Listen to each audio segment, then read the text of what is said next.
Good morning बच्चों। आज हिंदी मेधा में हम अपना पाठ 14 पढ़ेंगे, जिसका नाम है रबर की आत्मकथा।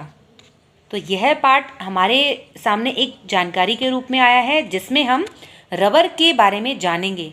रबर अपने बारे में क्या क्या कहता है, इस पाठ के माध्यम से हमें यही बताया गया है कि रबर हमारे बहुत काम के आने वाली चीज़ है, उपयोगी चीज़ है हमारे लिए। हम दिन भर दैनिक जीवन में बहुत सारी ऐसी चीज़ों का इस्तेमाल करते हैं जो रबर की बनी हुई होती हैं।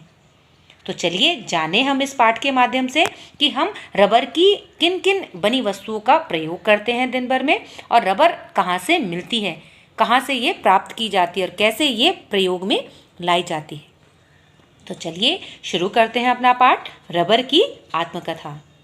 गौतम चित्र बना रहा था। कभी कुछ बनाता तो कभी कुछ मिटा देता। तभी उसे एक आवाज़ सुनाई दी। धीरे धीरे करो गौतम, धीरे धीरे करो। तुम ड्राइंग बना रहे हो या कॉपी को फाड़ रहे हो? इतना रगड़ोगे तो कॉपी फट जाएगी और मुझे भी दर्द होगा। अब गौतम ने चारों तरफ आंख इधर उधर घुमाकर देखा। उसे कोई नहीं दिखाई दिया, क्योंकि कमरे में कोई नहीं था। केवल वह अकेला बैठा ही ड्राइंग कर रहा था। तभी ठहाका जोर से मारने की आवाज़ आई। ठहाका मारकर कोई हंसा। हंसी की आवाज़ से गौतम चौंक गया, थोड़ा डर गया। उसने इधर उधर देखा, कोई नहीं था। तभी आवाज़ आई, मैं तुम्हारे हाथ में ही तो हूँ। गौतम के हाथ में रबर थी। उसने जल्दी से रबर को मेज़ पर रख दिया। यह रबर उसके मित्र ने उसे जन्मदिन पर दी थी।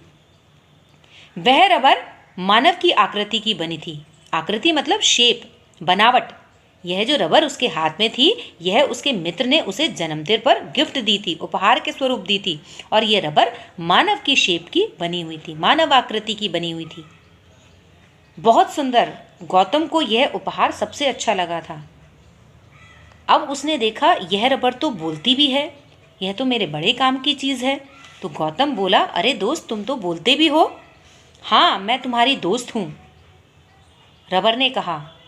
फिर वह गौतम को अपने बारे में बताने लगा। रबर, मैं तुम्हारे बड़े काम की चीज़ हूँ।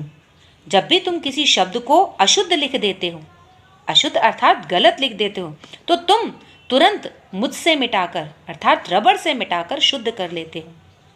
चित्र की आकृति ठीक नहीं बनी, यदि तुम ड्राइंग कर रहे हो और तुम्हारी शेप, उसकी आकृति ठीक नहीं बनती है, तो तुरंत तुम रबर से मिटाकर उसे ठीक कर लेते हो। गलत बनाते हो, लेकिन मैं उसे गलत को मिटाकर सही कर देता हूँ और तुम उसे फिर से सुंदर बना लेते हो। हाँ, मुझसे बनी गेंद से खेलकर ही तो तुम कितना प्रसन्न होते हो, कितना खुश होते हो। रबर से ही गेंद बनी होती है बच्चों। देखिए आपने, फुटबॉल, गेंद जितनी भी बनी होती हैं रबर से बनी होती हैं, जिससे बच्चे खेलकर बहुत खुश होते हैं। तुम्हारी बहन की गुड़िया, बत्तख आदि कई खिलौने मेरे से ही बने होते हैं, रबर के द्वारा ही बनाए जाते हैं। मुझसे बनी गेंद से ही बच्चे क्रिकेट खेलते हैं। मुझसे बनी फुटबॉल और बास्केटबॉल में हवा भरकर लड़के उनसे खेलकर आनंद लेते हैं। बारिश के दिनों में मुझसे ही जूते चप्पल पहनकर सब बाहर जाते हैं और बरसाती पहनकर वर्षा से बचते हैं। बरसाती अर्थात रेनकोट, आपने देखा है वो रबर के ही बने होते हैं। जब हम रेनकोट पहनकर बाहर निकलते हैं अपने बचाव करने के लिए बारिश में। जूते चप्पल जो प्लास्टिक के बने होते हैं, रबर के भी बने होते हैं कुछ, तो वो हमारे प्रयोग में लाई जाती हैं। खिलौने, बच्चों के खिलौने, गेंद हो, गुड़िया हो, बत्तख हो, तो ये सब क्या है, रबर के बनाए जाते हैं। तुमने देखा होगा कि डॉक्टर ऑपरेशन करते वक्त बड़े बड़े जख्मों पर पट्टी करते मुझे दस्ताने पहनते हैं। आपने देखा है डॉक्टर्स भी जिन दस्तानों का प्रयोग करते हैं वो रबर के ही बने होते हैं, जिससे कि उनके हाथों को मैं सुरक्षित रखता हूँ। बिजली का काम करने वाले ही मुझसे बने दस्ताने पहनकर काम करते हैं, जिससे उन्हें बिजली का झटका नहीं लगता है।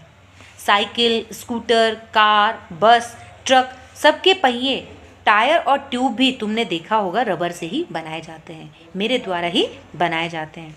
मुझसे बनी ट्यूब में यदि तुम हवा भर दो तो वह निकलती नहीं है। तुमने देखा होगा कि हवा भरी ट्यूब में यदि कमर पर बांध लो तो लोग उसमें नदी में डालकर उससे मुझे लोग तैरना भी सीखते हैं। अब तो तुम जान भी गए होगे मैं कितने काम की चीज़ हूँ। मैं दिन भर उपयोग में आने वाली चीज़ों में प्रयोग में लाई जाती हूँ। गौतम बुदबुदाया। बुदबुदाना अच्छा अर्थात बच्चों बोलना। गौतम अपने मन ही मन में बुदबुदाया, हाँ दोस्त, तुम सचमुच बहुत काम की चीज़ हो, पर तुम आते कहाँ से हो? अर्थात तुम्हें कहाँ से प्रयोग में लाया जाता है? तुम कहाँ पर प्राप्त होते हो? कहाँ पर मिलते हो तुम? तो रबर ने आगे बताया, वास्तव में एक पेड़ से रस से बनता हूँ। रबर का एक प्लांट होता है, रबर का एक पेड़ होता है। यह रस दूध की तरह उन पेड़ों में से निकलता है। पेड़ के तने में पहले छोटे छोटे छेद कर दिए जाते हैं और उस छेद पर छोटी छोटी बाल्टियां लटका दी जाती हैं। उन